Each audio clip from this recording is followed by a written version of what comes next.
Ok. Ahora, eso es el tiempo en el día cuando es un poquito más tarde y queremos mantener todos despiertos, ¿no? Hacemos unos casos más. Yo voy a hablar de 3 y quizás si tenemos tiempo, el Dr. Appel presenta 2 otros casos. Y un poco para ver otros tipos de enfermedades que no tenemos tiempo para discutir en mucho detalle. The first case, el primer caso es un hombre de 42 años. I should do this in English, sorry. 42-year-old man. Un hombre de 42 años tratando con una lesión aguda del riñón luego de un síndrome respiratorio. Él estaba saludable, fue al doctor con congestión y tos, le faltaba el aire, fue a su doctor regular. Y el doctor dijo, bueno, sí, tienes una infección respiratoria, esto pasa 1 millón de veces al día en todo el mundo. El paciente 2 semanas luego volvió y realmente no se sentía mejor, se estaba sintiendo peor. De hecho, tenía una irritación en sus piernas y tenía un dolor. Y también tenía alta presión sanguínea, 164. Y el doctor le dijo que tenía unas pequeñas manchas púrpuras, esa era la irritación que tenía.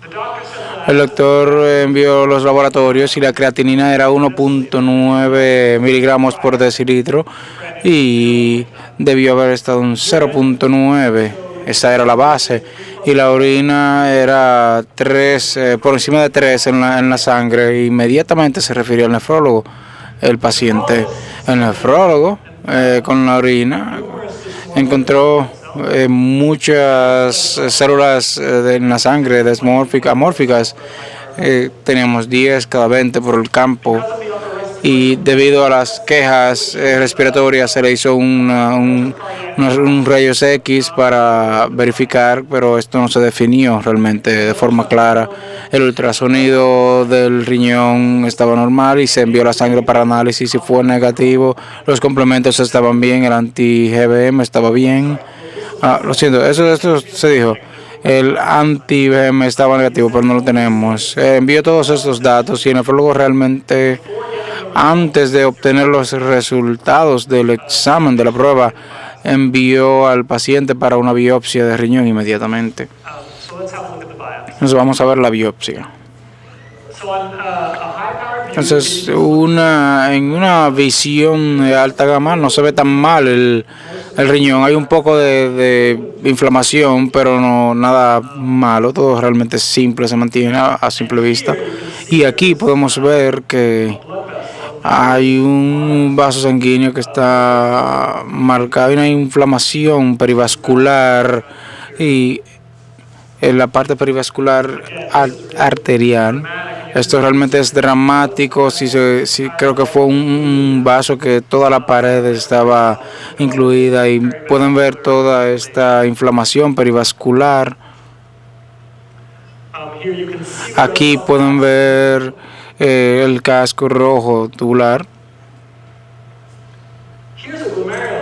Aquí está una glomerulosis que se ve bien y muchos de los glomérulos se ven de esta forma, pero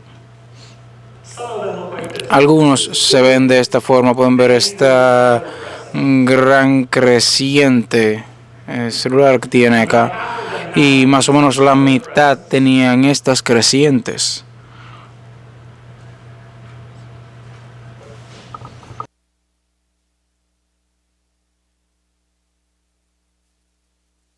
Aquí está la mancha plateada. La inmunofluorescencia del IgG, el IgG negativo, el IgN fue negativo. Pueden ver cómo se ilumina. En la electromicroscopía no es nueva para este diagnóstico realmente, pero pueden ver que la mayor parte del proceso estaba intacto 10 o 20% del procesamiento estaba bien en la fase y se ve en la pared con inflamación. Entonces tenemos una glomerulonefritis crescéntica, segmental y focal, pausi inmune. Como les mostré, inicialmente se veía muy bien el riñón y el nefrólogo tuvo este diagnóstico, y luego que llegó este diagnóstico el serólogo entró en lugar. Ambos buscaron el C-ANCA y el PR3, fueron fuertemente positivos. El MPO y el P-ANCA fueron negativos también. Todos los demás que mencioné, los resultados fueron negativos o normales. Entonces, básicamente tenemos una vasculitis asociada con ANCA. Y la pregunta es, ¿cómo tratamos a este caballero? Tenemos varias opciones. La ciclofosfamida intravenosa, oral, rituximab, o pulsos de metilprednisona o plasmafrosis. Y la pregunta es, ¿cuál combinación es apropiada? Y hay realmente varias respuestas correctas a esta pregunta. Entonces, primera pregunta. Si vamos a darle ciclofosfamida, ¿cómo deberíamos darla? ¿Intravenosa o vía oral?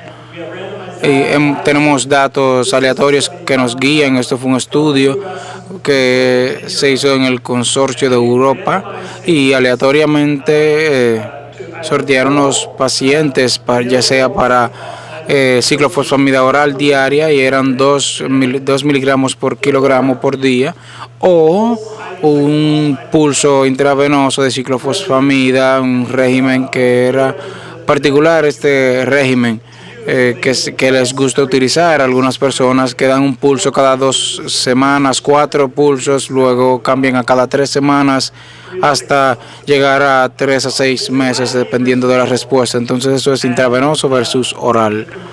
Y la conclusión fue que no había diferencia en la remisión entre ambos grupos, pero el grupo intravenoso tuvo un nivel total más bajo de ciclofosfamida y por tanto menos glucopenia. Ambos estaban bien, pero aparentemente intravenosa, si le das menos al paciente tienes menos efectos secundarios. Próximo, ¿qué tal del rituximab? Tuvimos 2 ensayos con el rituximab y con el ensayo RAVE, que se hizo básicamente en los Estados Unidos y compara ciclofosfamida contra rituximab, pero también el rituximab era 375 miligramos por metro cuadrado semanal por 4 semanas. Y como pueden ver, no había una diferencia real en los resultados. Lo que les estoy mostrando son datos más recientes de cómo las personas les fue a largo plazo, porque los resultados iniciales no tenían mucha diferencia en la remisión y se veían bien, pero la preocupación era qué pasará cuando le diéramos seguimientos. Van a tener más recaídas, y la verdad es que ya sea con la ciclosporina, con la azatioprina, no habían recaídas en lo absoluto, no había diferencia, independientemente de cómo fueran tratados, dependiendo del tipo de ANCA que tenían, el MPO versus el PR3. Claramente la PR3 tenía mucho más riesgos de tener una recaída de la enfermedad. Entonces la terapia inicial no es tan importante como el subtipo de ANCA que tenga el paciente. Bien, entonces, ¿cuál es la función de la plasmaferosis? Esto se vio en el ensayo MIPEX. Se comparó, es un poco extraño porque compara una intravenosa de metilprednisona contra 7 intercambios de plasma. Y es extraño porque son tratamientos muy diferentes y fácilmente se pueden hacer ambos, y no hay razón por la cual alguien recibiendo intercambios de plasma pueda también tener metilprednisona intravenosa. Pero estos pacientes también hay que señalar que estaban muy enfermos. La creatinina debería estar por encima de 5.8 miligramos para entrar en este ensayo, y el ensayo inicial mostró que había un beneficio significativo para el grupo de plasmaferosis y más de ellos estaban vivos y fuera de la diálisis. Y hubo una se redujo el riesgo de insuficiencia renal de etapa terminal, el doble realmente. El riesgo de esta enfermedad a 12 meses era el doble de alto en el grupo de metilprednisona intravenosa que en el grupo de plasma. Y estos son datos a largo plazo publicados ahora, dándole seguimiento a este grupo de 8 a 10 años. Y el riesgo de muerte en ese tiempo no parece ser diferente, pero aún hubo un descenso en el riesgo de insuficiencia renal de etapa terminal. Entonces, esta es la plasmaferosis y aquí está el metilprednisona intravenoso.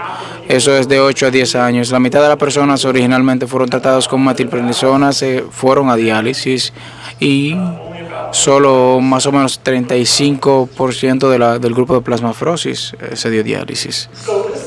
Entonces, estos pacientes se les trataron con ciclofosfamida intravenosa, algunos 6 meses, también alta dosis de esteroides, y en 6 meses su creatinina bajó a 1.1 miligramos por decilitro, su proteína parecía perfecta y sus síntomas pulmonares habían desaparecido.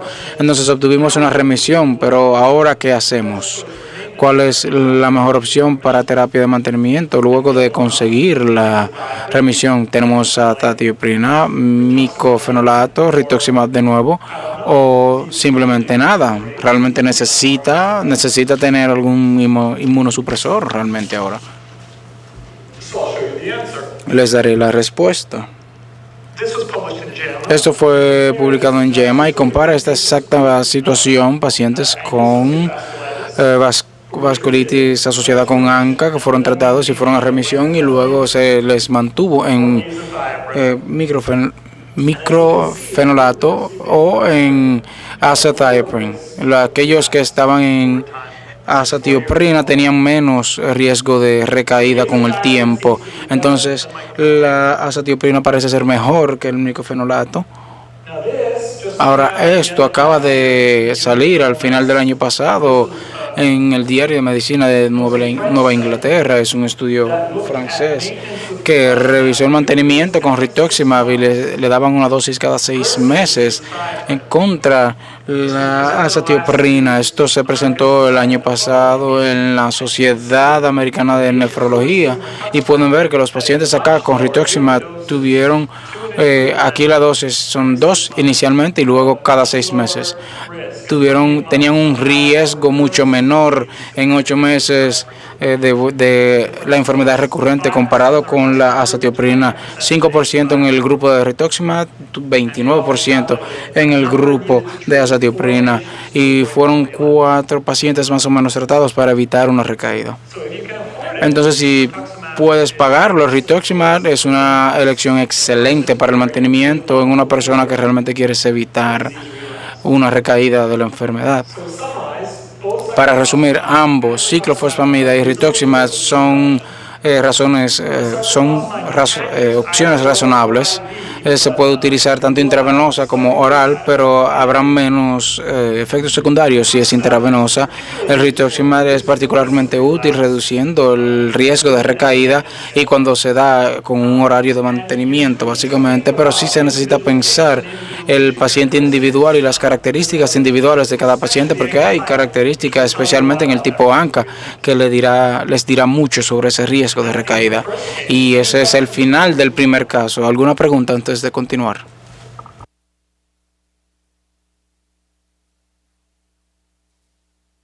Muy bien, vamos a tener otro caso. Entonces, esto es una mujer de 59 años con hepatitis C y enfermedad del riñón progresiva.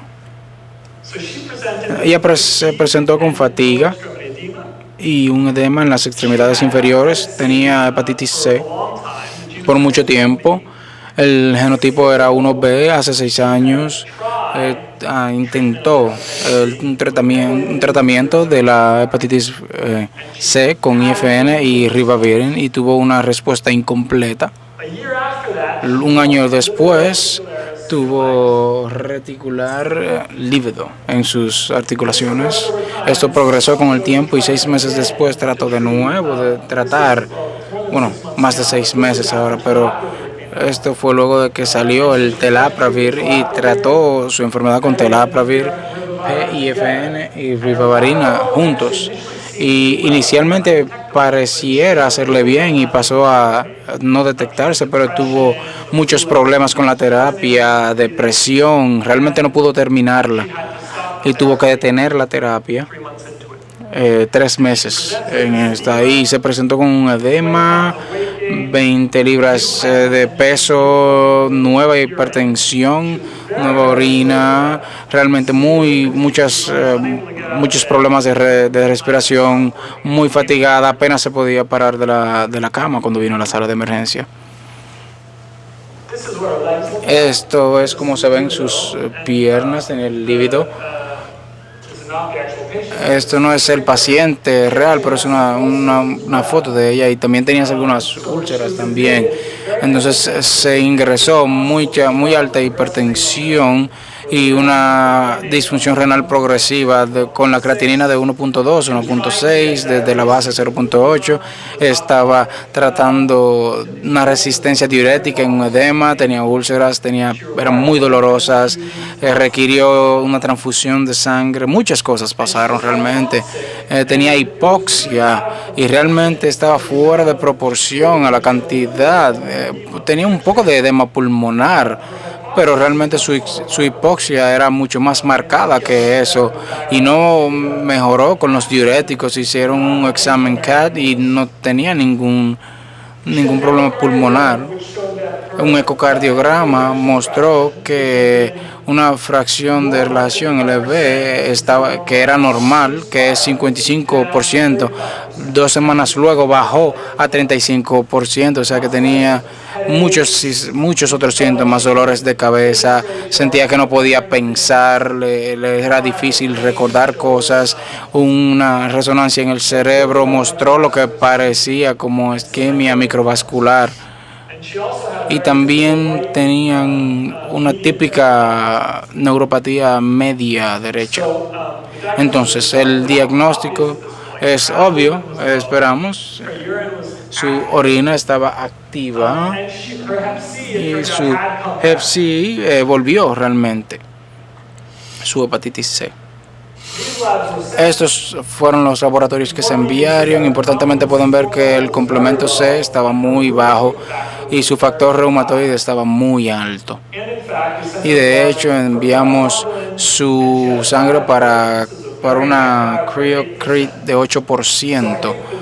Y creo que el diagnóstico debiera estar claro. Hicimos una biopsia renal para probarlo, claro está, y para el tratamiento, porque no le habían hecho una biopsia aprobada a este punto.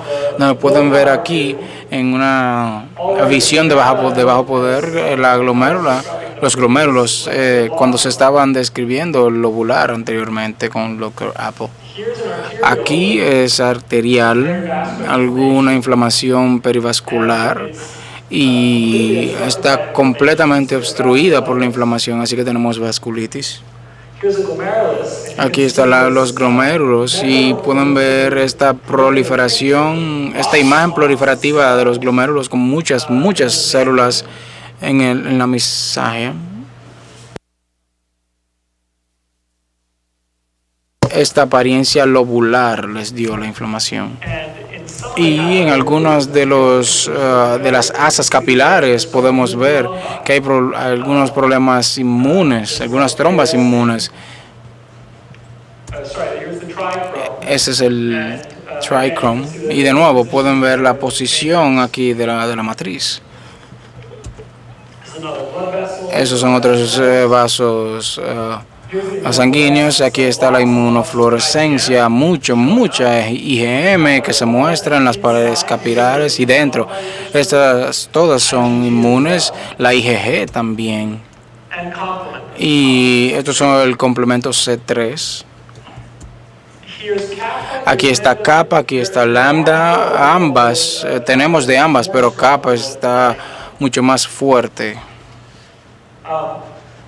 De nuevo, en este punto la electromicroscopía probablemente no sea necesaria, pero nos da más detalles. De nuevo pueden ver estos depósitos inmunes.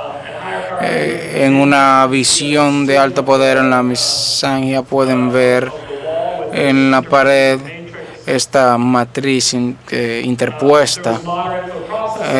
Fue moderado para la fase de procesamiento. Entonces teníamos una glomerulonefritis proliferativa difusa con depósitos, y esto es básicamente una glomerulonefritis y vasculitis. Pueden escribir las respuestas que hayan pensado hasta ahora. ¿Cuál de estas declaraciones son más correctas? La hepatitis puede causar la MPGN tipo 1, 2 o 3. El tratamiento con rituximab y esteroides va a mejorar la prognosis. Ambos, rituximab y ciclofosfamida, serían equivalentes para el tratamiento. Trataríamos la misma forma, ya sea hepatitis C, B o VIH, y en los nuevos agentes de hepatitis C pudieran procluir la necesidad de inmunosupresores para el paciente. Entonces dejaré que piensen en cómo quieren responder esto. Y creo que la mejor respuesta acá es B, y les mostraré por qué. La MPGN tipo 2, que es una enfermedad de depósitos densos, no está asociada con hepatitis C realmente. El rituximab y la ciclofosfamida nunca han sido comparadas cara a cara, así que no sabemos cuál es mejor realmente. Y en pacientes con hepatitis B, realmente tenemos que tener mucho cuidado con los inmunosupresores, porque estos pacientes pueden tener una hepatitis aguda y una falla crónica.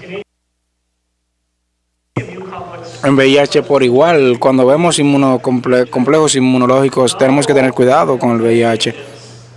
Los agentes antihepatitis que tenemos no te sacan inmediatamente de la inmunodepresión, pero pueden en algún momento usarse. Así que tenemos datos para el rituximab en la vasculitis, en la criovasculitis, y tenemos informaciones aquí sobre el reumatismo del 2012. Uno estaba en la crioanemia asociado con hepatitis C y otro no estaba realmente específico. Si miran en este primer ensayo que salió en Italia, aquí hay un sobreviviente. Lo importante saber de estas curvas es que al paciente se le permitió cruzar básicamente, y muchos lo hicieron. Entonces en este grupo fueron aquellos que pudieron mejorar, ya sea sin rituximab o sin la necesidad de cruzar la barra de rituximab, pero pueden ver una diferencia dramática. Este fue el otro ensayo. Aquí vemos el resultado BVAS en el tiempo. Esto es en meses, y los pacientes de control, como pueden ver, no tuvieron ninguna mejora, y los pacientes de rituximab 2, 4, 6 meses, los síntomas de vasculitis desaparecieron esencialmente. Entonces tenemos este diagnóstico, y la pregunta es cómo lo tratamos ahora, con inmunosupresores, glucosteroides, plasmaferosis, y les diré lo que hicimos fue que le dimos esteroides, ninguno en una dosis alta, y rituximab, y luego la tratamos los síntomas nefróticos con diuréticos, lisinopril y otros, y mejoró bastante rápido, y muchos de esos síntomas de multisistemas mejoraron rápidamente. Los dolores de cabeza se fueron, su presión sanguínea se volvió mucho más fácil de controlar. Solo un medicamento, su ecocardiograma 2 meses luego estaba normal, su función ventricular izquierda estaba normal, y en un año estaba de nuevo trabajando a tiempo completo, solo con 2 medicamentos, los Sartan. Su creatinina, que estaba en 1.60, no bajó suficiente, pero definitivamente dejó de subir. El C4 se mantuvo bajo, estos son muy bajos, pero su criocrit bajó bastante, de 8% a un 1%. La proteinuria bajó bastante de este dato aquí. Es una relación de proteinuria. Bajó de 5.750 a 190 miligramos.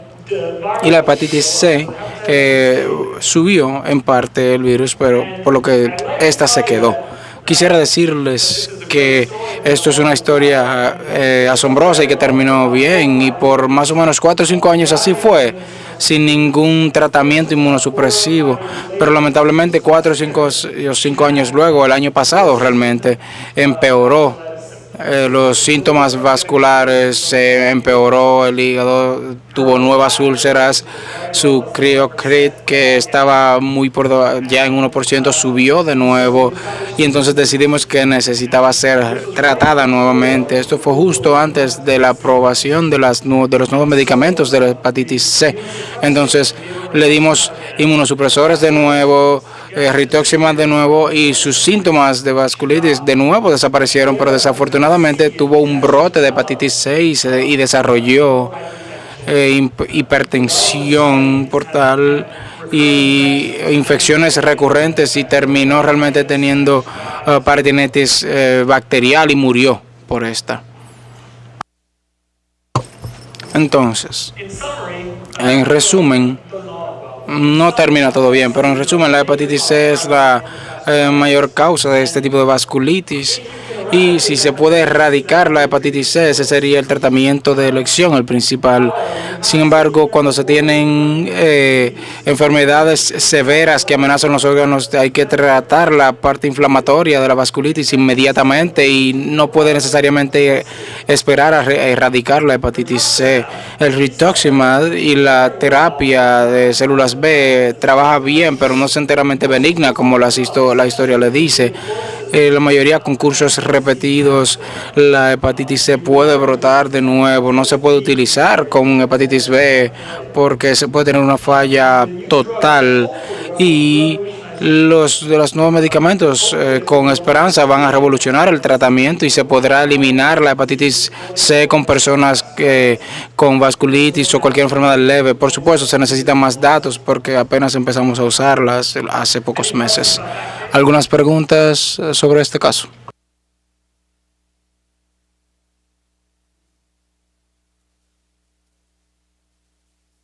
Bien, entonces tenemos otro caso. Todos mis pacientes son mujeres. No, el primero era hombre. Esta es una mujer de 53 años con una lesión grave del riñón. Es dominicana y está en República Dominicana 3 meses antes de venir a verme, y desarrolló malacia, anorexia, un sabor amargo, escalofríos, una hematuria visible con dolor. Fue a ver un urólogo y dijo que el ultrasonido estaba bien, y él la envió a un nefrólogo, y tal vez fue alguno de ustedes, no sé. No fue uno de los jóvenes, ya verán por qué. Pero el nefrólogo encontró que su creatinina estaba a 3 en pocos meses, muchas células rojas y más o menos 2 gramos de proteinuria. Su ANA estaba negativo, los complementos normales, y la creatinina continuó aumentando. No sé qué otro trabajo se hizo, pero sé que el nefrólogo le recomendó una biopsia, y ella declinó y decidió ir a Estados Unidos porque tenía mucha familia allá. Entonces ella fue a Estados Unidos, a Nueva York, y luego de llegar allá se sintió peor y fue a la clínica. Y tenía algunos récords con ella, pero en nuestra clínica su creatinina ahora estaba en 4.9, la orina activa, entonces ella fue ingresada.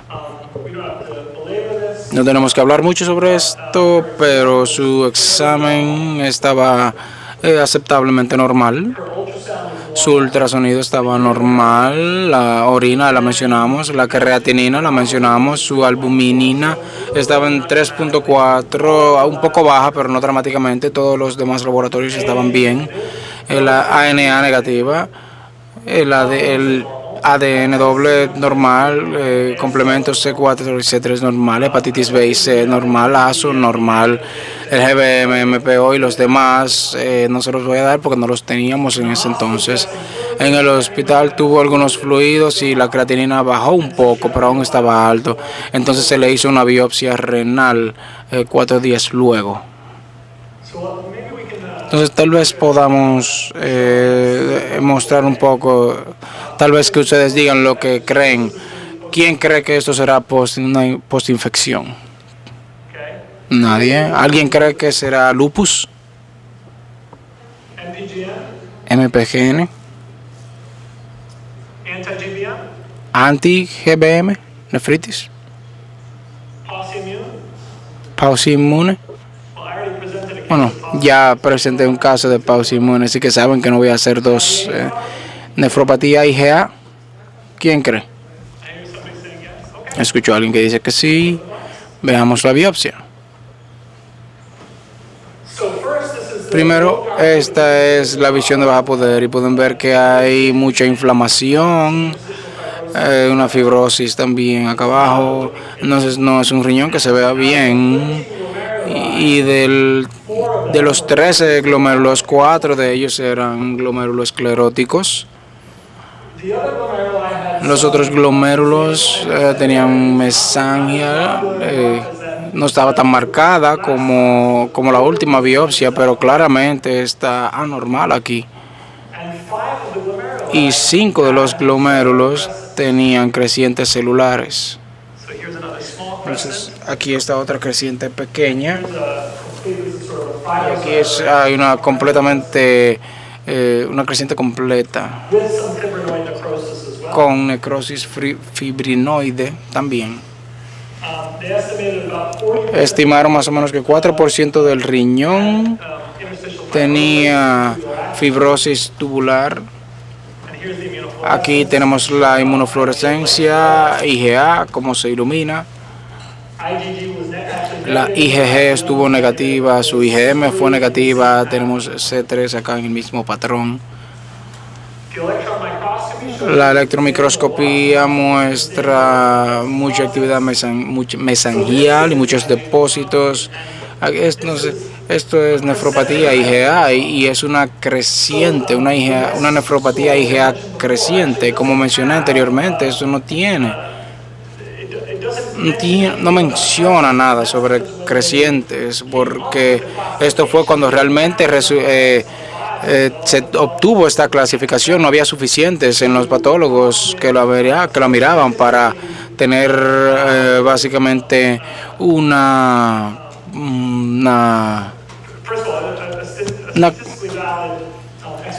explicación estadísticamente válida para este tipo de casos, y había mucha discusión de patólogo a patólogo de qué constituía una creciente.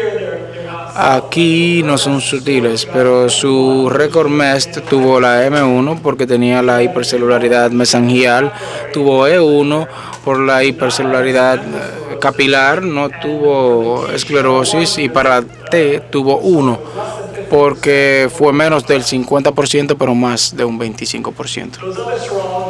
Estas otras, la anti-GBM, todas salieron normales. Entonces, ¿cómo tratas a este paciente? Como ya escucharon la IgA, la opción A sería tratamiento conservador. Les daré inhibidores SA, aceites de pescado, y la enviaré para trasplante. Opción B sería prednisona solo. La opción C, tratarla como una vasculitis con la metilprednisolona. Y la opción D sería el rituximab. Les diré lo que nosotros hicimos. Nosotros procedimos con la opción C. No nos detuvimos tratándola de forma conservadora porque había muchos indicadores y no se podía rendir, y esto era una enfermedad que se movía bastante rápido, entonces era algo muy activo, no era algo una nefropatía IgA típica lenta. Esto realmente estaba progresando muy rápidamente, una glomerulonefritis muy rápido.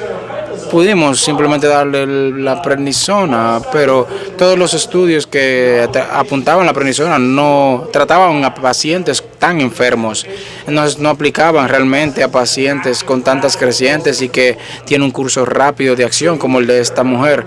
Entonces la tratamos de acuerdo con la patología porque tenía una glomerulonefritis rápida, como trataríamos una ANCA o un anti-GBM. Entonces no mencioné MITOC. Hay diferentes definiciones, pero está entre 10 a 50% de crecientes que se verán en personas y se cortan el número de crecientes que necesitas. Afecta 7 a 10% de los casos IgA y en el caso descrito hay una alta cantidad de proteinuria, más tensión y progresión rápida para la insuficiencia renal. Algunos de esos pacientes tienen ANCA y pueden ser pacientes que tengan una nefropatía leve.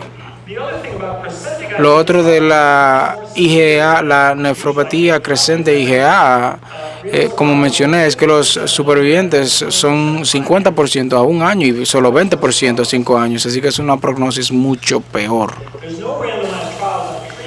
Tenemos en los tratamientos, no hay estudios aleatorios, pero esto fue un estudio de 12 pacientes publicado subsecuente que luego se convirtió en 20 pacientes con nefropatía IgA y por lo menos 10% de creciente celular, donde los trataron, me parece, en Georgia, en Atlanta. Todos fueron tratados con metilprednisona, seguido por prednisona oral y ciclofosfamida intravenosa. Todos les dieron aceite de pescado y la prednisona que se trató fue por 6 meses, 8 meses. En dosis decrecientes, no hubo ningún otro inmunosupresor después de este y todos se les rehizo una biopsia luego de los 6 meses y en estas biopsias que repitieron todos estaban mejor en la proliferación capilar y las crecientes celulares y cariohexis. Entonces parece que la enfermedad fue calmada. Ese es el índice de creatinina y aquí está el cambio de proteinuria y esto es con el tiempo basal, los picos, y pueden ver que hay una mejora en los 6 meses que se mantiene luego de 36 meses. Entonces, esto es una serie de casos, pero es los mejores datos que tenemos. Y este es un ejemplo que se publicó en el periódico de las biopsias pre y post tratamiento. Ven como la creciente desaparecen. Mucha de la mesangial mejora. De nuevo, no recuerdo lo que vemos aquí, es difícil para mí verlo. Creo que muestra que la atrofia tubular no cambió. Entonces parece calmar la enfermedad. Es un estudio que vino de China, donde tenían 52 pacientes con glomerulonefrosis creciente y registraron en un análisis. Lo único que fue estadísticamente significativo fue la creatinina, fue el único factor.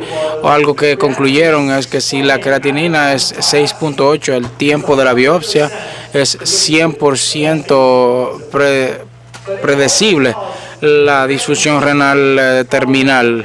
Probablemente no se pueda tratar porque todas estas personas no les fue muy bien. La mayoría de los pacientes con esperanza no estará tan alto el momento de la biopsia, pero esto nos dice cómo les puede o no ir. Entonces esto es lo que hicimos.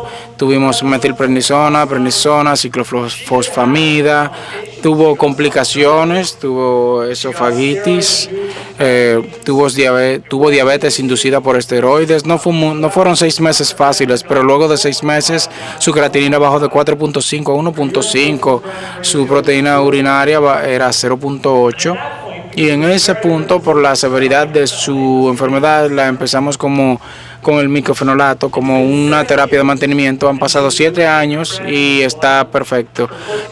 Su creatinina es de 1.0, su proteinuria 0.2 y solo tiene 7 células rojas en su orina y dejó de tomar completamente los inmunosupresores. Entonces, viendo una creciente es común en los pacientes nefropatía IgA. Si tienes más de 10% de crecentes, puedes tener esta forma agresiva y creciente. No tenemos datos aleatorios de cómo tratar, pero tratamos la histología de forma una glomerulonefritis agresiva y lo tratamos de esta forma. ¿Alguna pregunta tienen en este caso?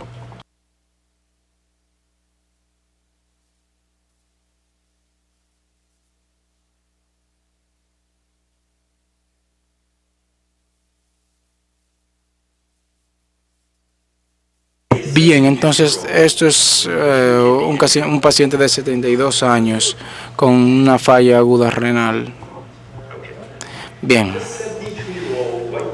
Este hombre caucásico de 72 años, una lesión grave renal hace 4 semanas, su B1 era 28 y sabemos que la creatinina estaba a 1.4. En 2 o 3 meses hubo un incremento cuestionable en lo que él llama su hinchazón normal del tobillo. Su historial médico tiene hipertensión, gotas, tuvo alta presión sanguínea por un tiempo, pero con la dieta lo controló. Tuvo una forma leve de 4 años, algo típico que viene en Colombia, que tiene muchísimas más cosas de las que realmente cree. Tuvo Toprol XL, lisinopril. 3 semanas antes de ingresarse ganó 15 libras de peso y un edema progresivo en sus pies, tobillos y piernas. Imagínense una persona que va muy bien con problemas pequeños y de repente empieza a hincharse. 2 o 3 días antes de admitirse tiene dolores abdominales y náuseas. Va al cardiólogo, que es como su doctor para todo, le da un laboratorio y tiene un BUN de 115 y la creatinina de 7.4. Ahora recuerden, esta es la persona que tuvo una creatinina hace 4 meses de 1.4 y ahora está en 7.4.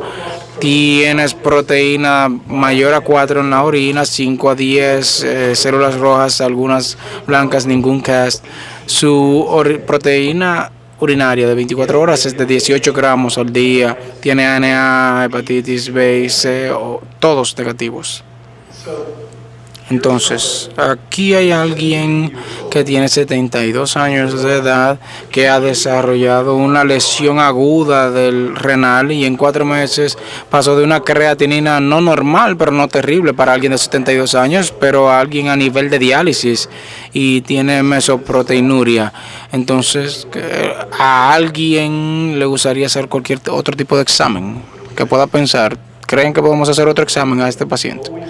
Una cosa es que siempre queremos en una persona mayor, es que queremos una electroferosis en la orina de nuevo, porque toda esta proteinuria es tan común en personas mayores. Pudieran decir, bueno, espera un momento, esto tiene que ser albumina en la orina. ¿Cómo se puede saber? Porque tiene proteína superior a 4. Si hubieran cambios ligeros en la orina, no saldría. Pero por otro lado, puedo decir, no puedes tener 18 gramos, tienes que tener 5 gramos, 10 tal vez, pero 18 gramos probablemente sería un récord mundial. Pueden estar pasando 2 cosas. Recuerden, la enfermedad de deposición de cadena leve viene con mesopatía, tal vez tiene esto, pero podemos encontrarlo. Bien, debería hacerse ahora una biopsia. Bueno, él tiene 72 años y está a punto de iniciar diálisis, entonces si no hace la biopsia ahora, no la va a hacer nunca, así que creo que estamos de acuerdo ahí y no queremos esperar. ¿Cuál es el diagnóstico probable? Entonces, eso es lo importante.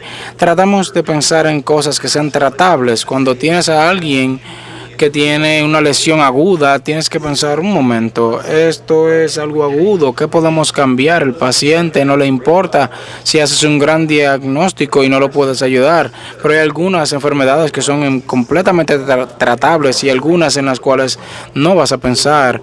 Entonces, hicimos la biopsia. Mirando a la de baja potencia, se ve normal, más o menos. No hay... Estos son de proteína, acá no de sangre roja. Los túbulos no están normales, normalmente están como esta. Se tocan unos con otros. Hay un poco de edema. pero no hay ningún asunto celular infiltrado, que fuera algo que normalmente pensaría o relacionado con los medicamentos, si fueran de no esteroide. De nuevo, no es lo que esta persona tiene. Si vemos los túbulos, ahora podemos ver que hay daño tubular en los que hasta aquí.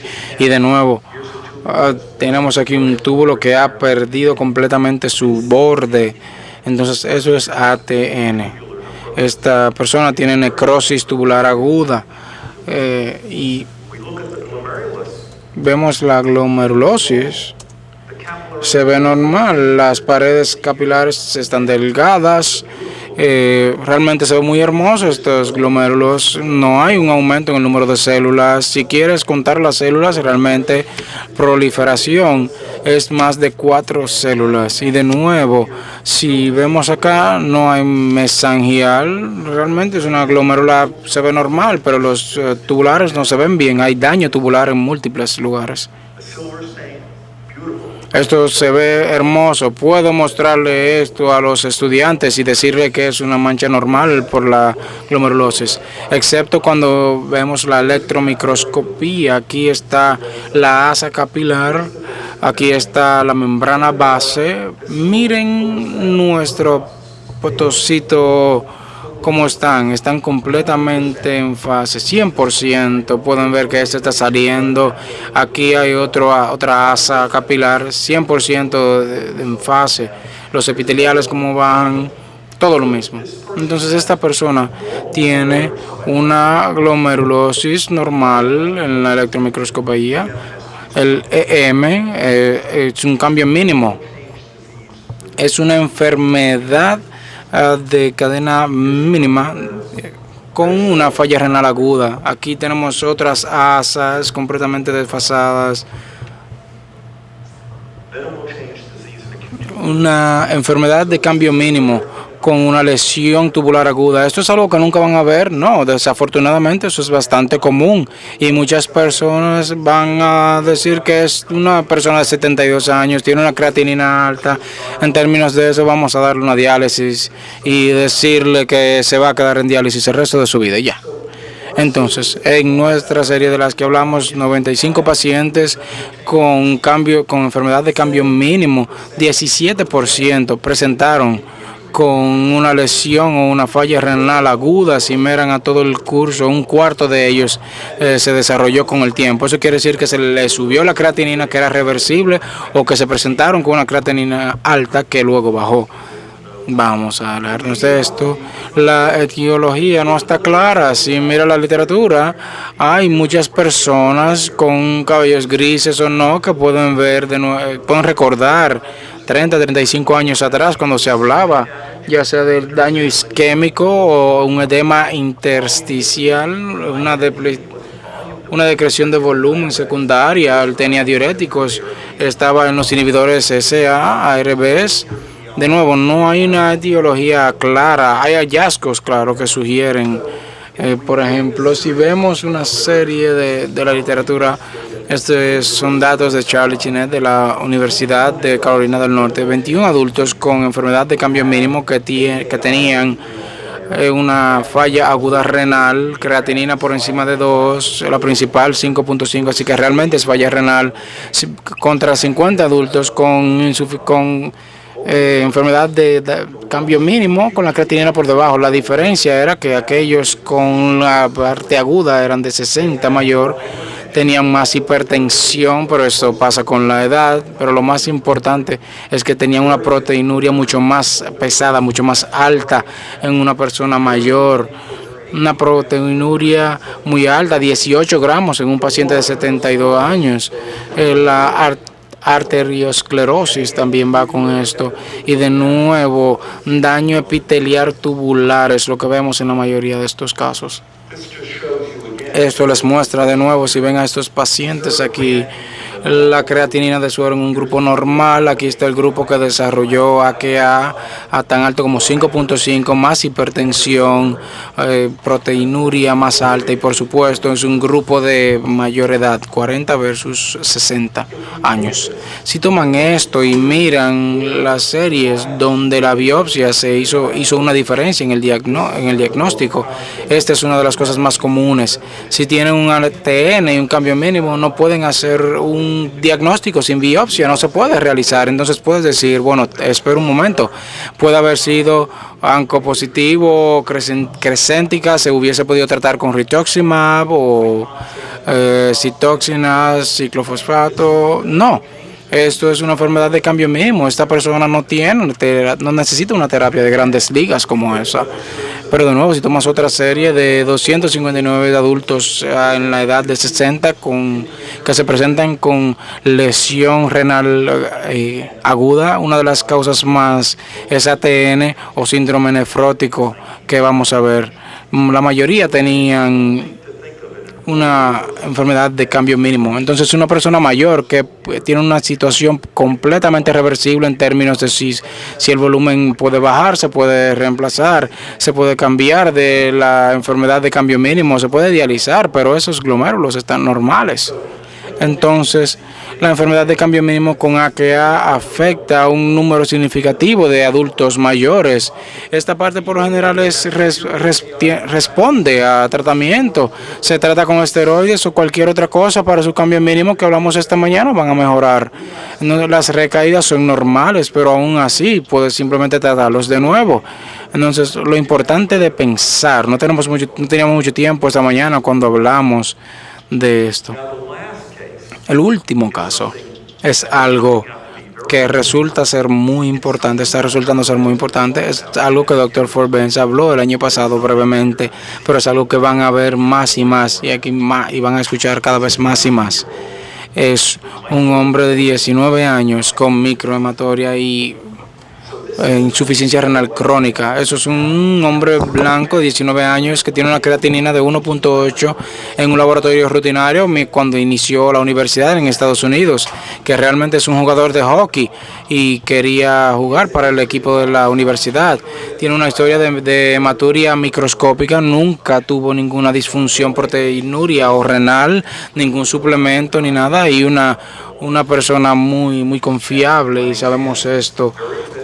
Él es atlético, está muy en forma, es jugador de hockey, tiene su presión sanguínea es normal, ningún edema, pero su creatinina está en 1.8. Tenía solo 229 gramos de proteinuria y su albuminina de suero estaba normal. Entonces el análisis de orina con las proteínas de rastreo, RBC, todo fue negativo, VIH negativo. Tenía un nivel C3 bajo. Entonces ya vimos algo muy interesante. Pietro presentó el caso del paciente crío bajo C4. Los críos generalmente tienen un nivel C4 bajo. Ahora tenemos que pensar en un nivel C3 bajo. Hablé sobre lupus y esto por lo general te da niveles bajos en C3 o C4. En problemas postinfecciosos el C3 es bajo por lo general.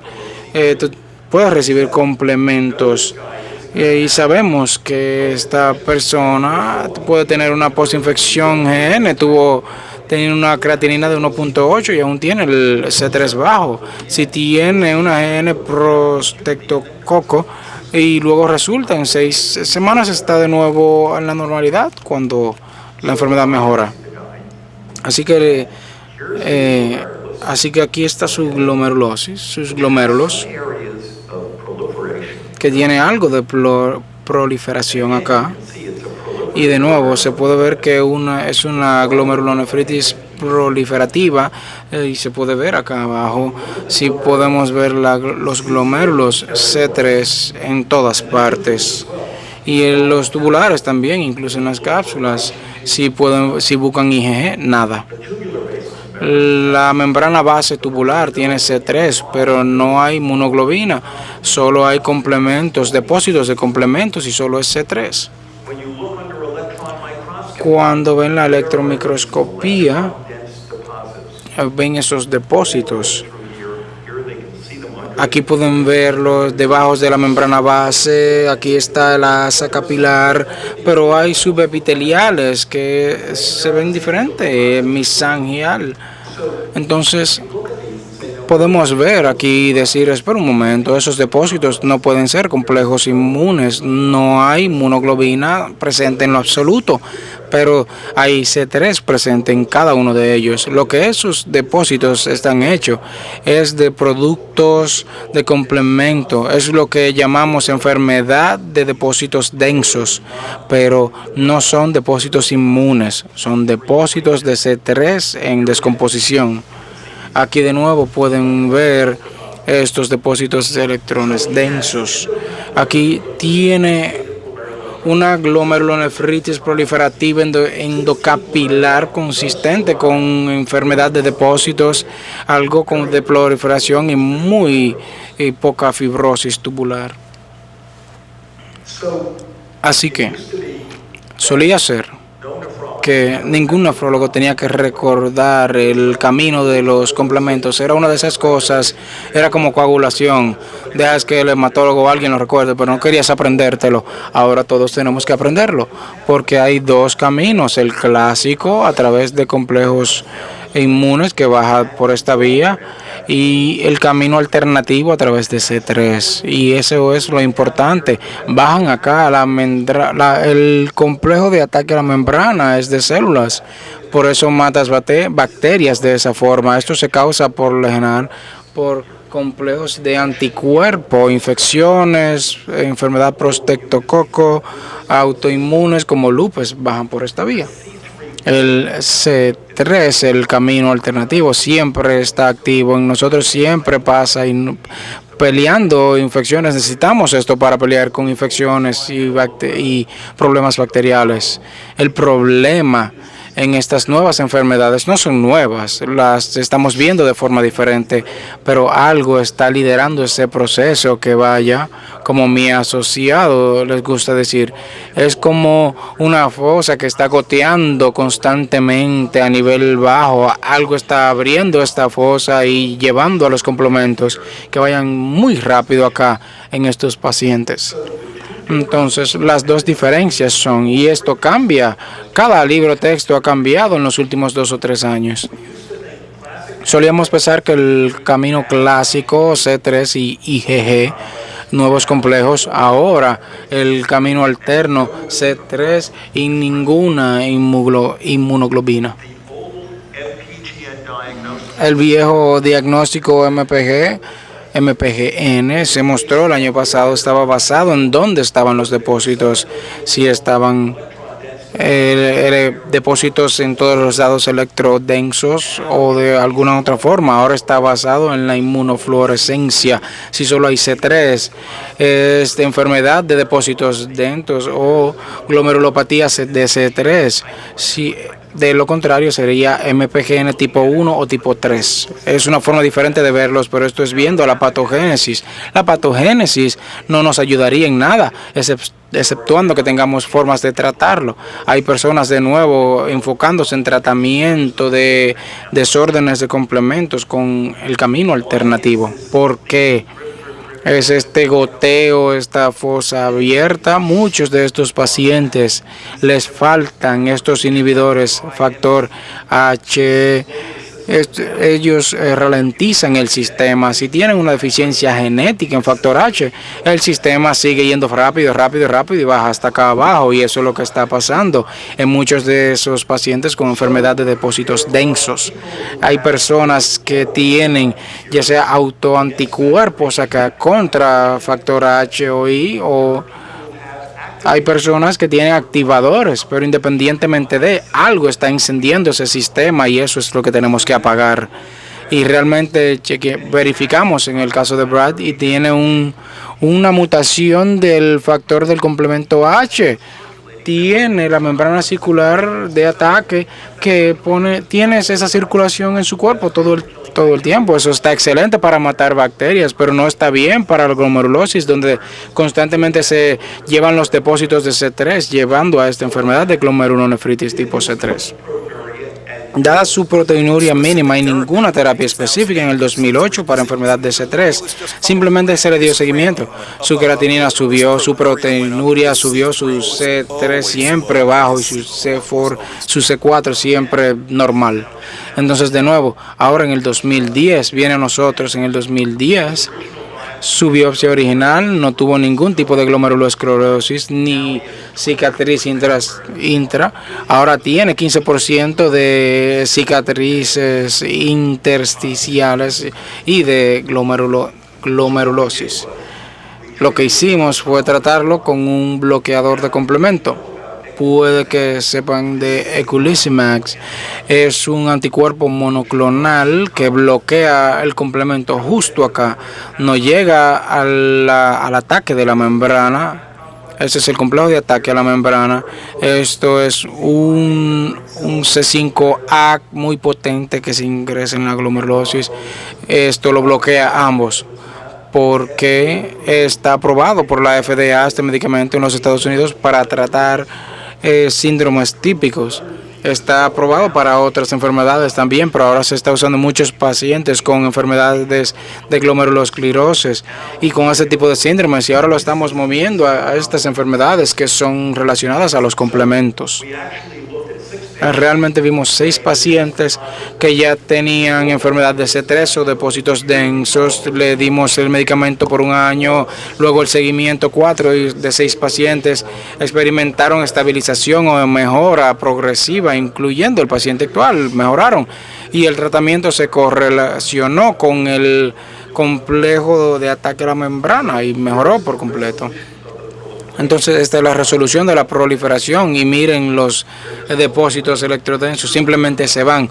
Un año luego en biopsia repetitiva, simplemente se van. 2010 la biopsia y esta es la del 2011. No le dijimos al patólogo cuál fue cuál, y de nuevo sabemos que ha funcionado el medicamento. Esas fueron las buenas noticias, estas son las malas noticias.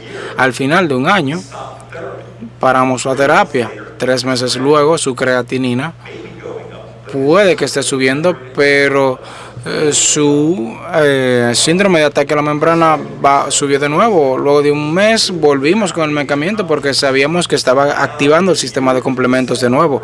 Ahora, un año luego del curso, la creatinina bajó, su complejo de ataque membranal ha bajado, excepto que tiene que venir cada 2 semanas a recibir tratamiento intravenoso necesariamente. Estamos tratando de desarrollar un bloqueador del sistema de complementos que pueda funcionar, y otras compañías están tratando de desarrollar estos bloqueadores. No es muy fácil porque solo quieres bloquearlo parcialmente. Necesitamos que esas proteínas peleen las infecciones. Si no las tienes, si no tienes C5, pueden tener una enfermedad de meningococo o cualquier otro tipo de enfermedad. Necesitamos bloquearlos parcialmente, pero poder utilizarlo para lupus y todas las activaciones, otras enfermedades activadas por complementos. Lo bueno para Brad es que firmó un contrato con una liga de hockey menor aquí, así que está jugando hockey, pero no puede irse muy lejos de nosotros porque tiene que venir cada 2 semanas y conseguir una inyección.